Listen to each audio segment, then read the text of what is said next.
తదుపరి కుంభరాశి.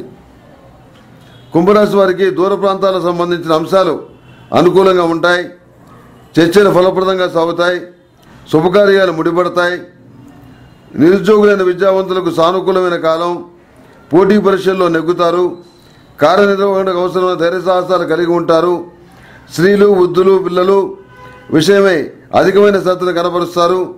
ఇతరులకు వాగ్దానం చేసే ముందు మీ పరిధుల్ని పరిగణలోకి తీసుకుని మాట ఇవ్వడం మంచిది. ఆర్థిక పరిస్థితి అంతతో మాత్రంగా ఉంటుంది. రహస్య ఒప్పందాలను గ్రహస్థితి సూచిస్తుంది. అవసరమైనప్పుడు మాత్రం ధనానికి ఎలాంటి లోటు ఉండదు. ఆంతరంగిక మిత్రులు, ఆంతరంగిక బంధువుల మనస్తత్వాలు తెలుసుకోవడానికి విఫలమైన ప్రయత్నం చేస్తారు. మీకేమాత్రం అందులో ఏ రకమైనటువంటి ఫలితం కూడా ఉండదు. అందుకని వాళ్ళ యొక్క ఆంతర్యాన్ని తెలుసుకునే ప్రయత్నాలు చేయకపోవటమే మంచిదని చెప్పి నిర్ణయించుకుంటారు. అలాంటి వాళ్ళు కొంత దూరంగా ఉండటం కూడా చాలా మంచిదని చెప్పని మీరు భావిస్తారు. కీలక వ్యవహారాల్లో నిపుణుల సలహాలు పాటించడం మంచిది.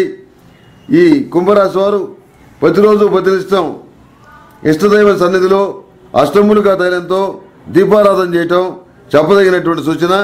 ఈ దీపారాధనలో అరటినార ఒత్తులను ఉపయోగించడం చాలా మంచిది. అరటినార ఒత్తులు అరిష్ట ఉద్వాసన, లక్ష్మీదేవికి ఆహ్వానం కనుక ఈ అరటినార ఒత్తుతో దీపారాధన చేయడం అనేది చెప్పదగినటువంటి మరొక సూచన.